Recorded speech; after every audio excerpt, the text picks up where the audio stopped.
Buenas noches. Un saludo a todas las personas que se conectan a esta hora en una emisión más de Conversemos a través de la emisora Ministerio. Mi nombre es Berta Tamayo Tamayo. Hoy, martes 8 de marzo, son las 6 de la tarde. Es un gusto estar acompañándolos a quienes se conectan a través de nuestras plataformas virtuales con este espacio virtual pensado para la comunidad académica de la Corporación Universitaria de Ciencia y Desarrollo Uniciencia. Como saben, llegamos a ustedes gracias a la iniciativa de la Coordinación de Egresados para generar mayor visibilidad a nuestros antiguos estudiantes y resaltar sus logros y facetas de su alma mater. Conversemos es un espacio radial abierto a diferentes temas y las opiniones que manifiesten nuestros invitados son responsabilidad de ellos, más no de nuestra institución educativa ni de este medio de comunicación. Un saludo desde la distancia a Freddy Moyano, a Carla Susana, a Lida, y detrás de cámara nos está acompañando Brian Hernández y Jaime Alexander, nuestro ingeniero de sistemas. Un saludo para usted esta noche. Bueno, si desean conectarse a nuestro tema, que hoy tiene sentimiento, alma, hoy vamos a hablar, numeral, es violencia de género, y queremos que todas las personas se sumen a nuestra conversación. Si quiere sumarse a esta conversación, puede hacerlo a través de numeral Conversemos. Cuente con un amigo y comparta la información en Facebook. Allí nos encuentran como @egresadosunicienciistas, en LinkedIn como Uniciencia Egresados, y también pueden navegar y enterarse de las últimas novedades académicas en www.unicienciabga.edu.com y www.uniciencia.edu.com. Hoy vamos a darle paso a una persona muy especial, muy querida para Uniciencia, y es quien nos va a hablar de este tema, nos va a celebrar la pita en este tema tan interesante. Numeral es violencia intrafamiliar, y tenemos como invitado especial a Jorge Alberto Celis Correa. ¿Cómo estás, Jorge Alberto? Hola, ¿cómo están? Mucho gusto a toda la familia uniciencista. Es un gusto volver a estar en nuestra querida y hermosa casa Uniciencia. Desde la distancia, claro está, ya no en Bucaramanga, sino al otro lado del país. Si estás hoy en Cali, ¿verdad? Sí, ahorita estoy en Cali, soy el director del programa de Derecho de la Universidad Santiago de Cali, de la USC. Por convocatoria pública, gané la convocatoria pública. Gracias a Dios, pues estamos acá liderando todos estos proyectos, todos los programas y pues con el favor de Dios que nos vaya bien y sacar adelante muchos proyectos que tanto en la Universidad Uniciencia logramos realizar, como usted bien sabe, doctora Tamayo, desde el pregrado, cuando fui investigador, cuando hicimos muchas cosas por la universidad, pues tratar también de implementarlas acá en la Santiago de Cali. Genial. Jorge Alberto Celis Correa es abogado de Uniciencia, especialista en Derecho Civil y magíster en Derecho General de la Universidad de Montreal. Es gerente del Grupo Celis Correa, es litigante, es docente universitario, investigador, y pues como ya lo dijo, también es el director del programa de la Universidad de Santiago de Cali. Pues como para darle inicio al programa nuestro, porque tenemos que darle un inicio, entonces tendríamos que primero saber qué es la violencia intrafamiliar, Jorgito. Bueno, cuando nosotros enfocamos el tema de violencia intrafamiliar, debemos entenderla no solamente desde el punto de vista del delito, sino también del maltrato físico y psicológico. Mucha gente piensa que violencia es simplemente pegarle a la mujer y no. Cuando nosotros hablamos de violencia intrafamiliar, debemos entenderlo como aquel acto de agresión, tanto físico como psicológico, como moral, como económico, como social, donde el integrante de la familia, el integrante de ese núcleo familiar, está siendo agredido por otro de sus miembros, ¿sí? Papá, hijo, papá, mamá, ¿sí? Es decir, hay una violencia dentro del núcleo familiar. Entonces, dentro del Código Penal, en el artículo 229 del Código Penal, nosotros entendemos como un maltrato físico o psicológico a cualquier miembro del núcleo familiar. ¿Y qué es la familia? Es todo aquel que lo integra, ¿sí?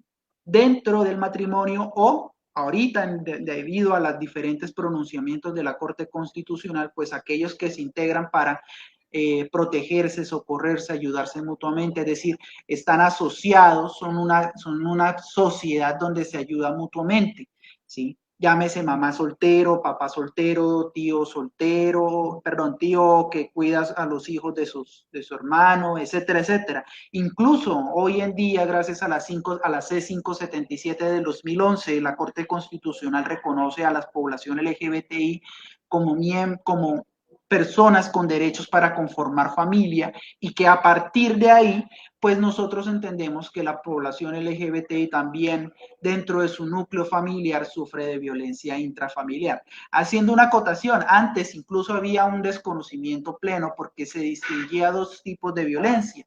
Uno era la violencia intrafamiliar y otro la violencia doméstica. Y en este último caso se entendía más que todo como aquellas agresiones que se tenían con personas que no eran parte del núcleo familiar o que no correspondían al núcleo familiar. Sí, como por ejemplo, volvemos al mismo punto, la población LGBTI en su caso, se les consideraba era violencia doméstica, más no violencia intrafamiliar. Entonces, a raíz de concretos de violencia intrafamiliar, cuando hablamos de violencia doméstica, hablamos de violencia intrafamiliar, ¿se podría decir que son casos de violencia intrafamiliar? Son lo mismo, en última sigue siendo lo mismo. Lo que pasa es que antes la ley hacía esa distinción, ahora no. El Código Penal, ¿sí? Ahora es muy claro, violencia intrafamiliar, punto, no más, ¿sí? Y en el 229 se habla maltrato físico y maltrato psicológico. Es que violencia doméstica, doctora Tamayo, para los colegas que nos escuchan, dentro del punto de vista policivo, en los asuntos que son querellables, es decir, que se podían conciliar, muchos funcionarios públicos, comisionados de familia, comisarios de familia y demás, pues utilizaban el término de violencia doméstica para poder llegar a una conciliación entre víctima y agresor. ¿Sí? Recordemos que hoy en día este tipo de delitos no son conciliables, simplemente se inicia la persecución por parte del Estado de manera oficiosa a través de la Fiscalía o a través de los entes de investigación, en este caso quien recepciona la denuncia, que sería la Comisaría de Familia, se recepciona la denuncia, empieza la investigación y se procederá concluyendo con un fallo o un desistimiento del proceso, dependiendo de lo que se investigue y de las pruebas que se logren contener o del resultado del proceso como tal. ¿Sí? Sin embargo, pues en este punto de vista, hoy en día la Corte nos dice, no, qué pena, señores, un momento, hay que poner un alto a esto. Violencia intrafamiliar es violencia intrafamiliar, ya no se va a hacer ningún tipo de distinción y no son querellables este tipo de asuntos. ¿Por qué? Porque aquí viene algo importante que es la protección hacia la mujer. Muchos de estos procesos anteriormente, las mujeres que hacían, no estoy diciendo que todas, obviamente, estoy diciendo que algunas, ¿sí? Se interponía la denuncia y que en últimas terminaban desistiendo de la demanda. ¿Por qué? Porque en este tipo de procesos, ya sea por presión del agresor, ¿sí? O por la misma consideración de la víctima, todo quedaba en la denuncia y no se actuaba, la fiscalía no actuaba en este sentido y en últimas terminaban era que desistiendo, pero creciendo el índice de violencia, ¿sí? Entonces, que la justicia ha crecido porque ya ha mejorado, porque es que nosotros, para las mujeres, nos maltrataban, nos pegaban y sencillamente se podía hacer una conciliación del marido con la señora, sí, concilie, y a los 15 días volvía, le pegaba y otra vez se conciliaba, ¿o cómo era el tema? Eso era más que todo un trámite interno que hacía que comenzaba, todo esto comienza con las comisarías de familia. Es que de forma infortunada, yo quiero hablarlo ya desde mi experiencia. Las comisarías de familia han tenido un fracaso rotundo en este tipo de situaciones, porque obviamente no todas, pero sí en su gran mayoría. Por ejemplo, el año pasado que tuve la oportunidad de capacitar a 41 comisarios a través de la gobernación de Santander, que fue allá en el Altísimo, allá donde queda el Santísimo, perdón, el Santísimo. Nosotros analizábamos todos este tipo de situaciones y todos estos tipos de casos. Y uno de los resultados de análisis que hacíamos en esta capacitación era de que los funcionarios de las comisarías les faltan todavía mucho capacitarse en temas de género, ¿sí? Entonces, muchas veces los recepcionaban la denuncia, ¿sí? Recepcionaban la denuncia y el comisario que no estaba capacitado, ¿qué era lo que hacía? pongan a conciliar al agresor con la víctima. Y uno dice, pero hombre, o sea, a estas alturas del partido, ¿por qué va a conciliar un maltrato físico? ¿Sí? No, y de hecho lleva eso a que en muchas ocasiones se han cometido feminicidios, porque como que las mujeres aún todavía se denuncia y se tiene ese lío, pero en ese momento era un poco más agravado porque la ley como que no se ha fortalecido. En este momento estamos mucho más protegidas. Bueno, yo diría que las mujeres y los hombres, porque también hay casos de hombres que también son violentados. Claro, y es que mira, incluso hasta el 2019 se saca una ley, ¿sí? Se saca una ley, la ley 1959, donde se modifica el 229 del Código Penal, ¿sí? Donde incrementan por lo menos el tema de años, incrementan los requisitos, incrementan las actuaciones procesales, se habla de la prueba anticipada durante la investigación, se habla del ámbito de aplicación, cosas que incluso antes no se tenía tan claro, ¿sí? Si nosotros por lo menos analizamos el artículo 7º de esta ley, que modifica el artículo 550, que es con respecto a las conductas punibles, ¿sí? Se crea una serie de beneficios a favor de las mujeres incluso. Se habla del seguimiento a la ley, es decir, quiénes son los actores que deben sí o sí estar pendientes de estos procesos.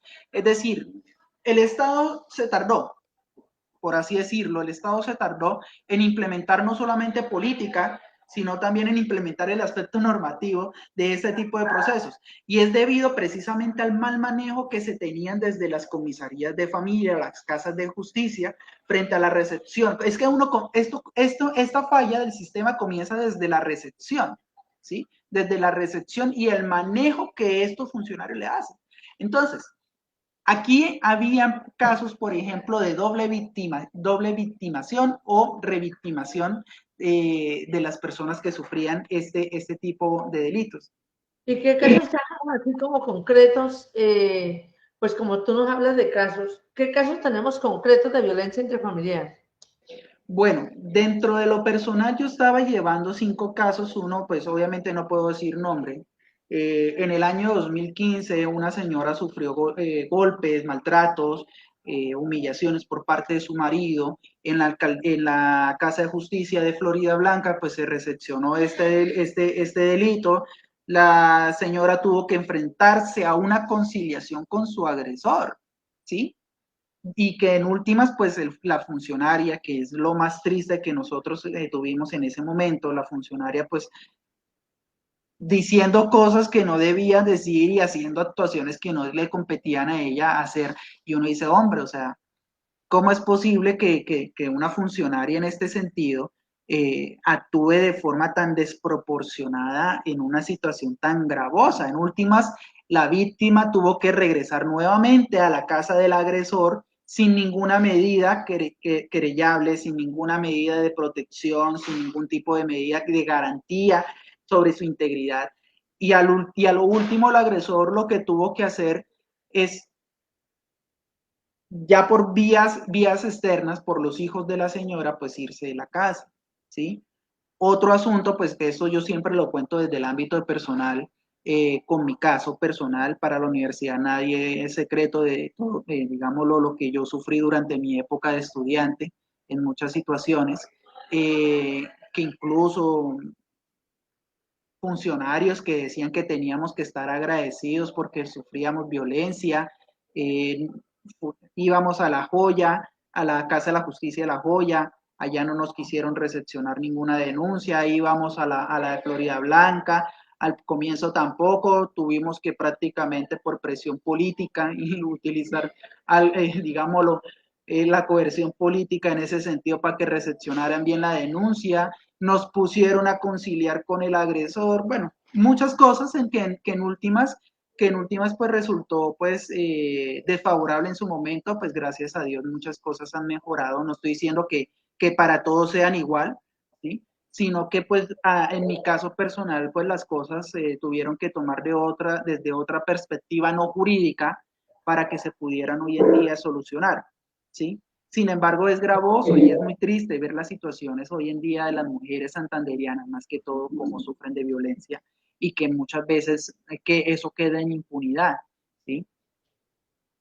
Eso es tremendo. Es que Claro. además, eso afecta, yo pienso que no solamente la parte física de las personas, sino también la parte psicológica.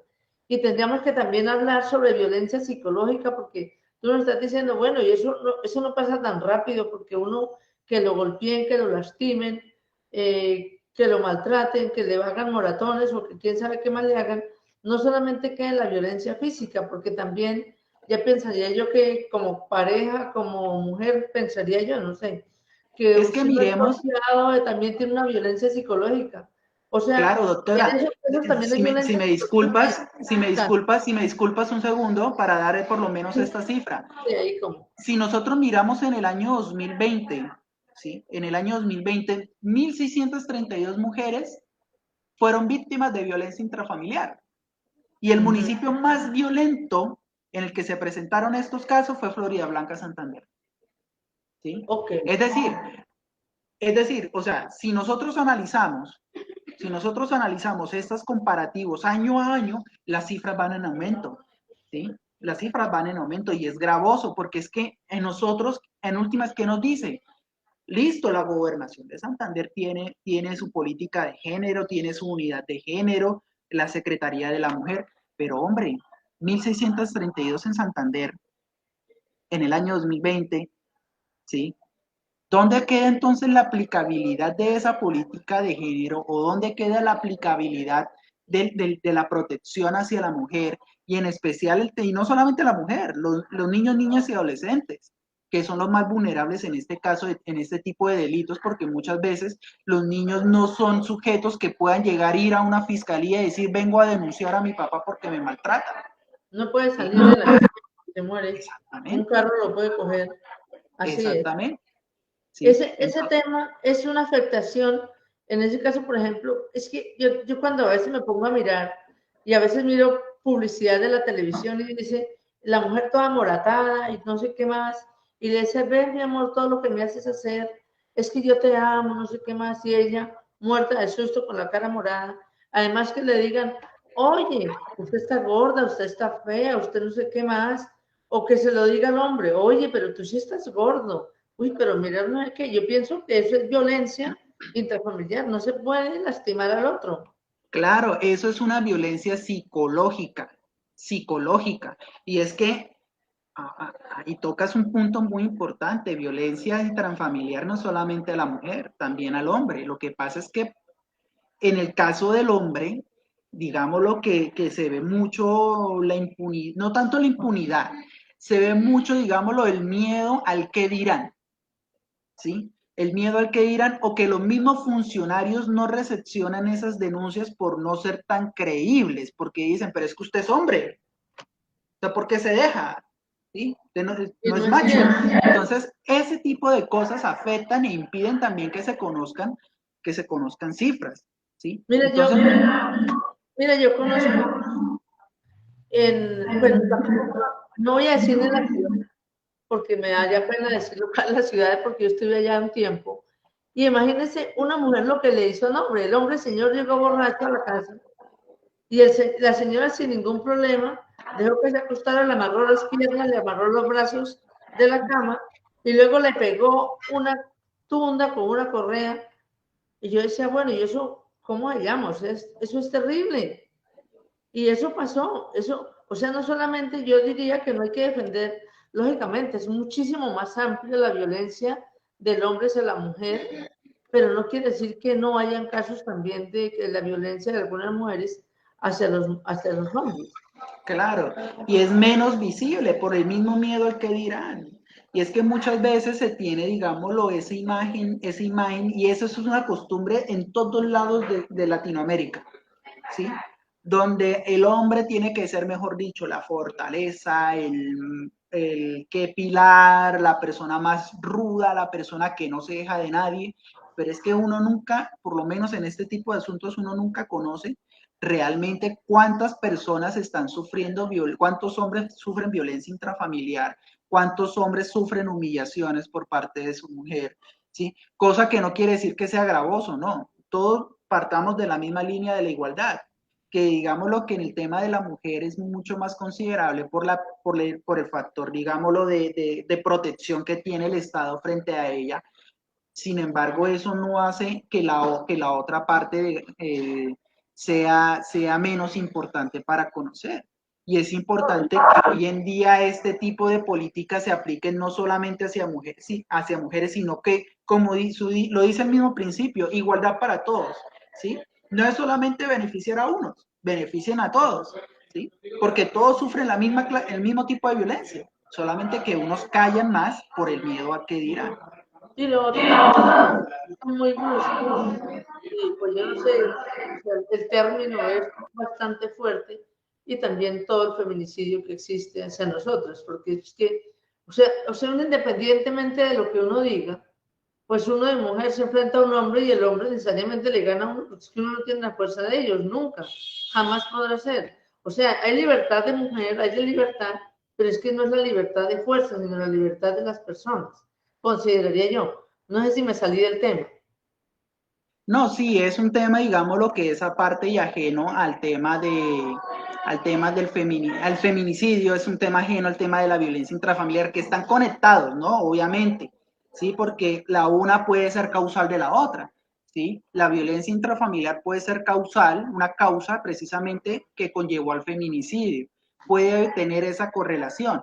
Sin embargo, pues en este sentido sí son dos temas completamente diferentes. Ahí lo que toca analizar y es el tema de los factores de violencia y que es muy importante que hoy en día en toda Colombia se logre reconocer eh, este tipo de factores, cuáles factores, el factor socioeconómico, el factor familiar, el factor laboral, el afectivo, que se logre reconocer precisamente eh, cuáles son los estándares que tienen cada una de las políticas que están implementando los gobiernos departamentales y municipales frente a la protección de la familia. Es que aquí es claro, constitucionalmente, si nosotros lo vemos,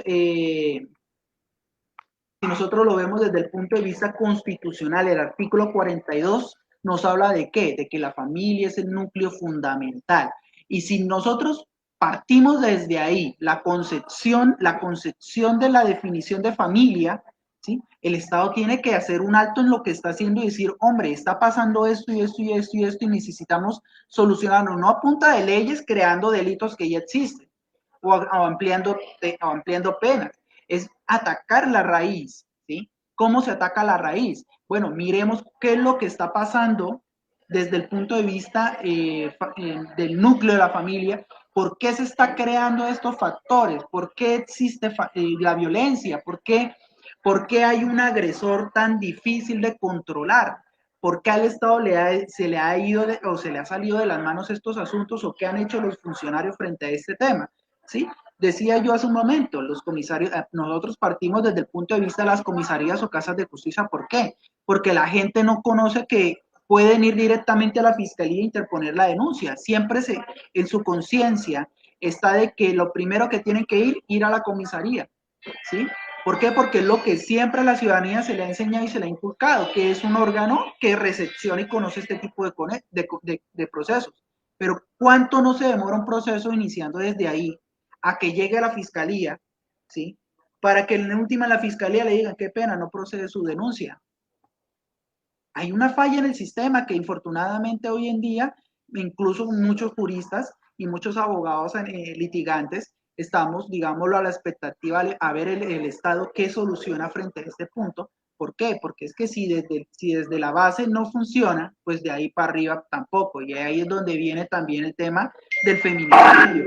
¿Por qué si la mujer denunció, por qué el Estado tardó tanto en iniciar la acción investigativa? ¿Por qué no se tomaron las medidas necesarias?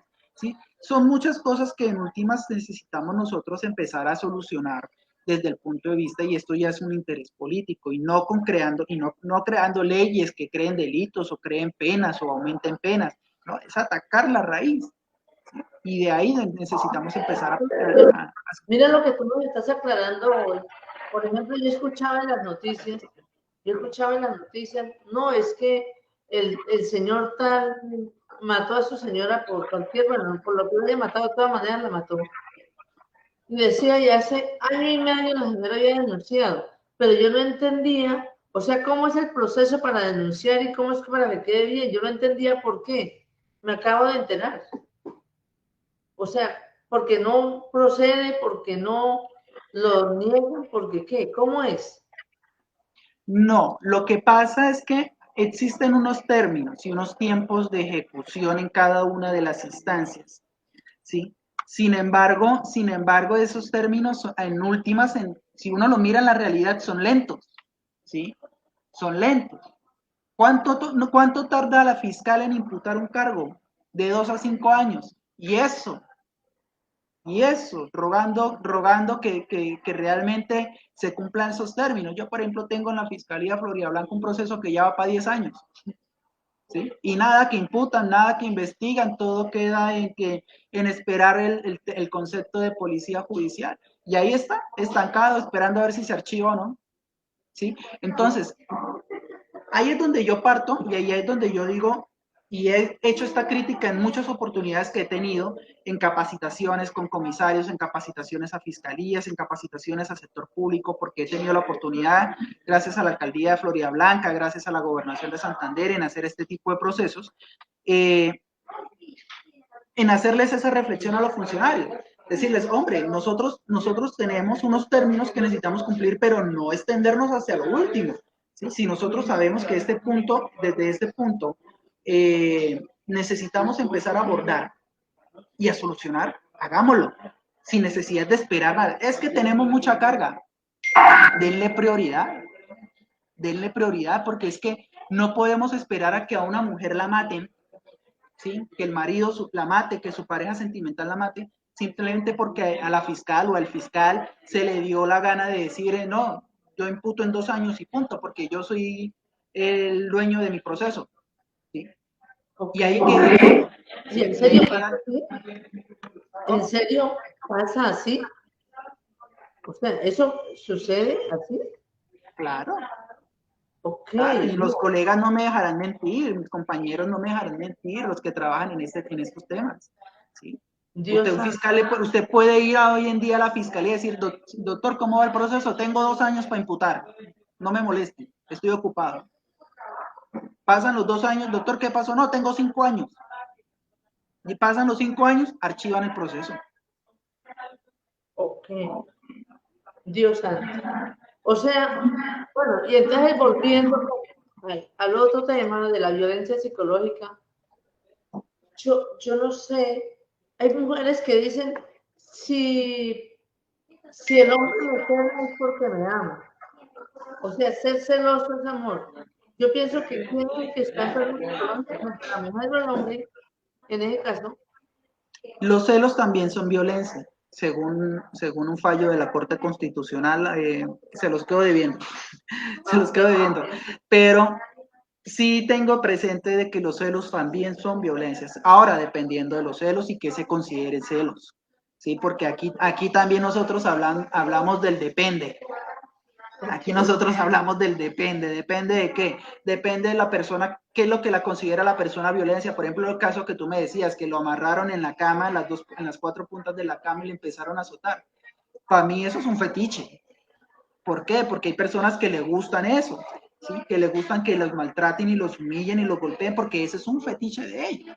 ¿Cuándo se considera realmente violencia? Cuando la persona se siente agredida como tal, cuando ya hay una agresión como tal, es decir, la persona no ha consentido este tipo de actos. Lo mismo pasa con el tema de los celos, ¿sí? Cuando los celos se vuelven violencia, cuando la persona se siente abrumada, acosada, se siente ultrajada, violentada, ¿sí? Es decir, la persona empieza a sentirse muy mal y ahí es donde ya empezamos a decir, oiga, un momento, esto es violencia, ¿sí? Muy diferente a las personas, a las parejitas que les dicen, ay, no, tan lindo mi pareja, me está celando, no, qué bello, me está dando celo, me está demostrando que me quiere. Y eso ya depende. Que también depende del celito ahí, un celito de coquetería ya, pero O sea, esto no, uno no siquiera lo mide así, pues yo no soy celosa, entonces yo no sé cómo es el tema de ser uno celoso y llegar a tal extremo, o sea, Sí, digámoslo que todo extremo es malo, ¿sí? Digámoslo en ese sentido, todo extremo es malo, los celos o son sea, malos en su... también es una violencia psicológica.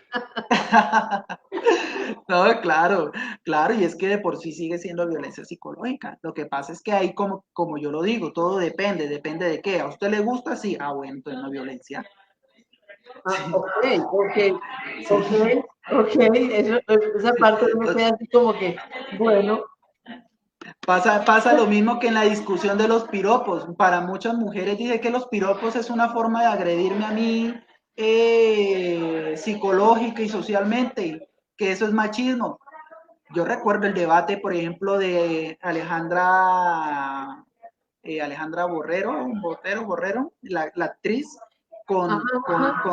con Amparo Grisales, y Amparo decía, no, para usted podrá hacer violencia, a mí no, a mí me gustan que me piropeen y demás, si son sucios mejor, ¿sí? Entonces ahí uno parte del depende, ¿sí? Depende.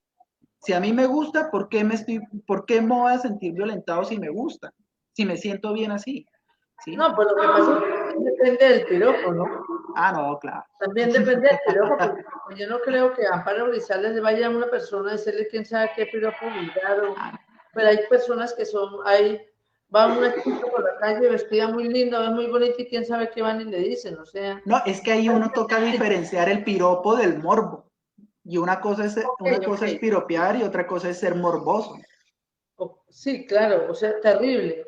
Claro. Oye, Carlitos, uno podría Oye, mirar, Jorge Alberto, uno podría mirar el tema de cuáles son las rutas de atención integral que uno tiene para en casos de violencia familiar. O sea, cómo lo haría uno como mejor? No sé, ¿hay otra forma? claro que sí, y volvemos al mismo punto que les decía hace un momento. De la, La, todo comienza, ¿sí? Todo comienza desde el momento de la recepción. ¿Esto dónde lo podemos encontrar? En la ley 1620 del 2013, ¿sí? La ley 1620 del 2003, perdón, del 2003, 1620 no. Eso es con respecto al tema de la convivencia escolar. Discúlpenme, ok, ok, no hay problema. tengo cruzado las dos leyes. Ay, Dios mío.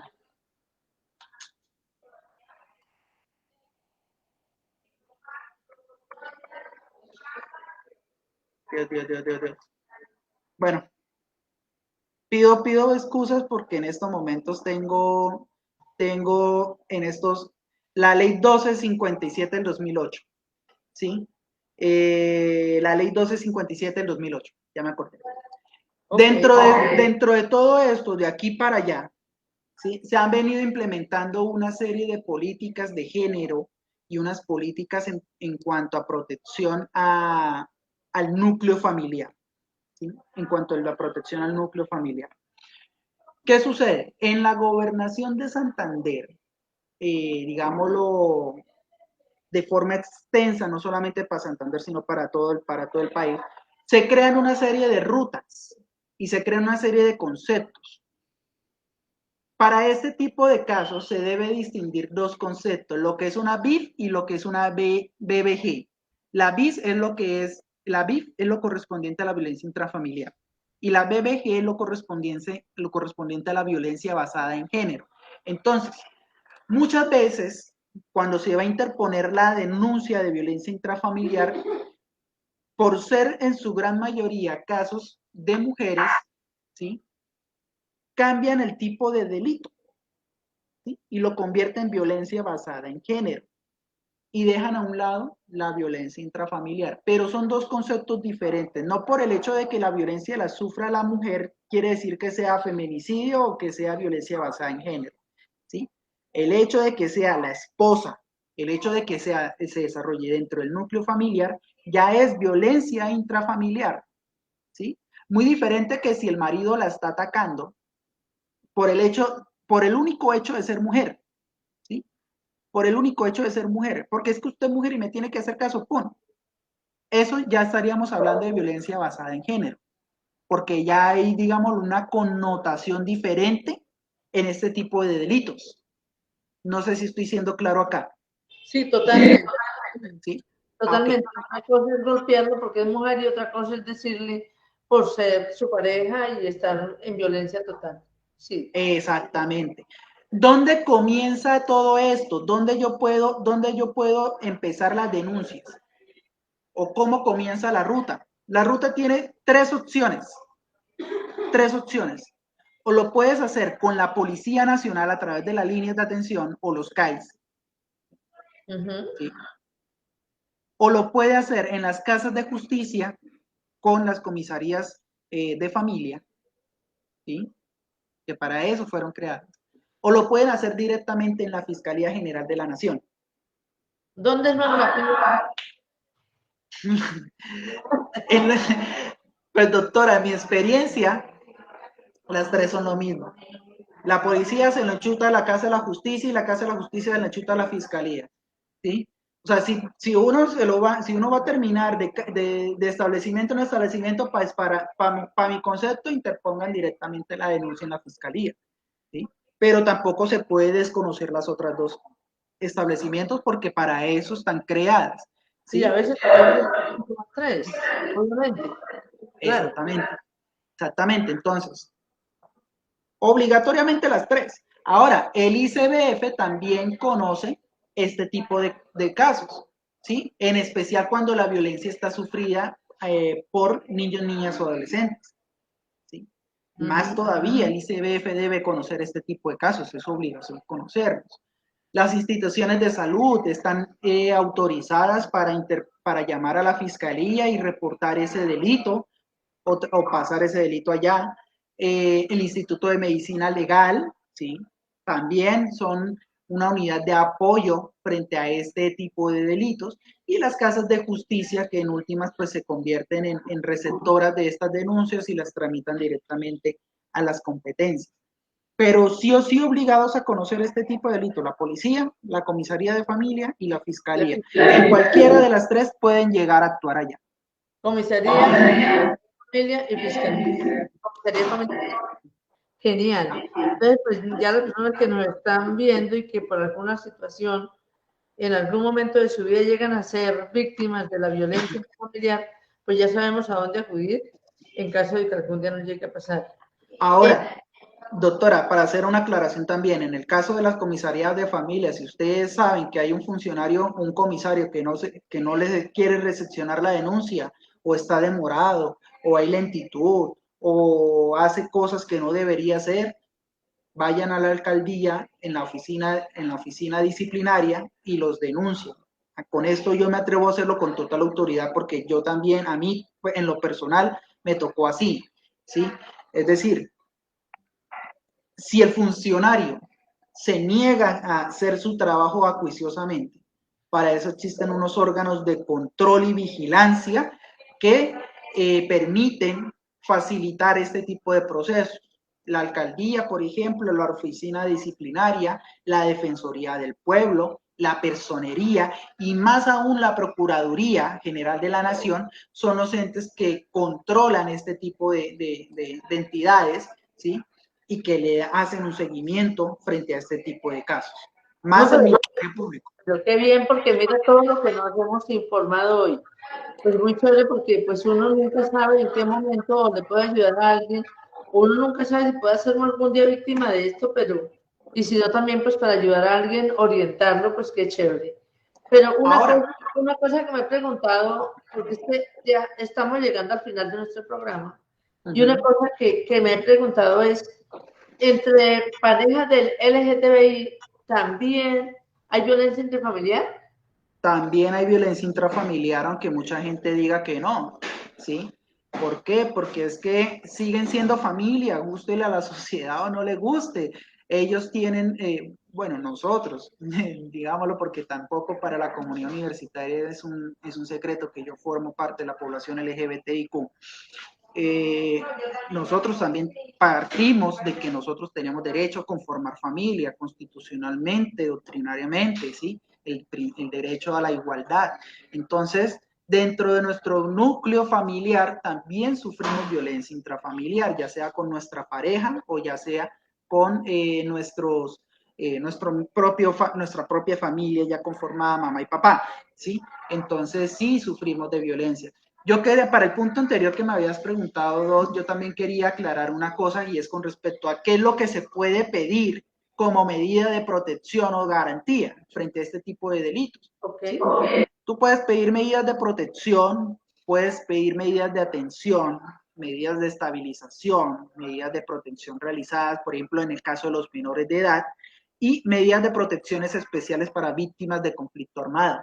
Es decir, existen 5 medidas, ¿sí?, que las entidades públicas, en este caso Fiscalía y Comisaría, deben y tienen que garantizarle a la víctima su protección integral. No es solamente recepcionar la denuncia, ¿sí? No es solamente recepcionar la denuncia, sino también debe garantizar la protección integral de su personalidad. Porque volvemos al mismo punto que estábamos hablando hace un momento. La víctima llega a denuncia, ¿y dónde vive la víctima? En la casa del agresor, ¿sí?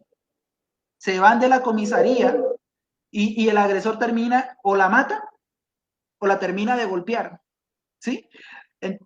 Como en el caso de la niña en el hospital, no me acuerdo en qué lugar, y el esposo vigilándola para que no fuera a denunciar porque la iba a maltratar más, y ya la había maltratado. O sea, y se vuelve a la casa del agresor. Afortunadamente, también los investigadores, bueno, son supremamente perspicaces en ese tema, y no todo se va a pasar en alto, pero gracias a Dios, si no, pues hasta termina de matarle al señor. Claro, y es que eso es digámoslo, otra falencia también de los mismos comisarios y de los mismos fiscales que no adoptan las medidas necesarias de protección a la víctima, simplemente le recepcionan y vaya, lleve esto a la policía, y la policía se aparece por mucho 2 veces al mes, no se aparece más, ni siquiera llega y dice, buenas, ¿cómo están? ¿Está bien? ¿Ha presentado? Déjenos, permítanos pasar, permítanos conocer más este proceso. ¿Sí me entiendes? Es decir, hay muchas cosas que se necesitan mejorar todavía. Bueno, Jorgito, un tema así bien interesante es que ya nos queda corto tiempo y en forma pequeña. Por favor, cuéntenos qué consejo nos darían a las personas que nos escuchan, a las personas que en algún momento se pueden ver, o uno mismo, o aconsejar, o cómo. ¿Qué consejo nos darías? Que no se queden callados, que denuncien. Podrá sonar muy frase de periodista de por allá de un canal nacional, ¿sí? Pero es importante que las personas denuncien, que no se queden calladas, que soliciten, que miren, que lean. No hay nada más importante, no hay poder más importante que la lectura, que una persona sepa de las cosas.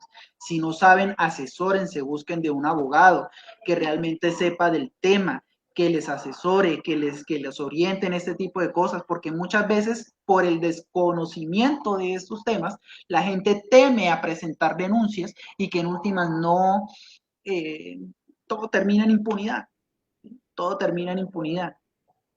Entonces, por favor, conozcamos un caso así, por favor, aconsejemos, o si nos llegara a pasar algún día, pues, por favor, hablemos.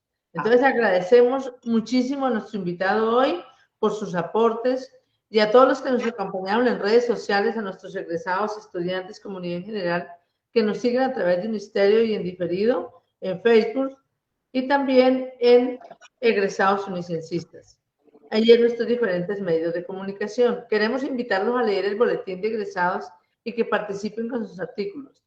Toda la información que encuentren en nuestra página de egresados en Facebook y recuerde que también visitar la página de la universidad www.unicienciabga.edu.co y www.uniciencia.edu.co. Gracias a Jaime por estar detrás de cámaras, hoy por nuestro invitado de verdad, Jorge Alberto Celis Correa, muchísimas gracias por estar hoy acompañándonos acá. Y pues un abrazo para todos. Nos vemos el próximo martes a las 6 p.m. en otro episodio de Conversemos. Esto ha sido todo por hoy. Muchas gracias, doctora, por la invitación. Igualmente extenderles a mis colegas, yo sé que de pronto Doctora, si me permite también invitarlos a mi lugar de trabajo, que conozcan la Universidad de Santiago, también la Universidad Santiago de Cali, los programas de especialización en maestría y doctorados. Tenemos ahorita un doctorado en Derecho y una maestría en Derecho, entonces también invitarlos y que quien quiera aquí pueden preguntar por mí, miramos cómo nos ayudamos también, por eso no hay problema. Muchas gracias. Chao. Muchas gracias, doctor.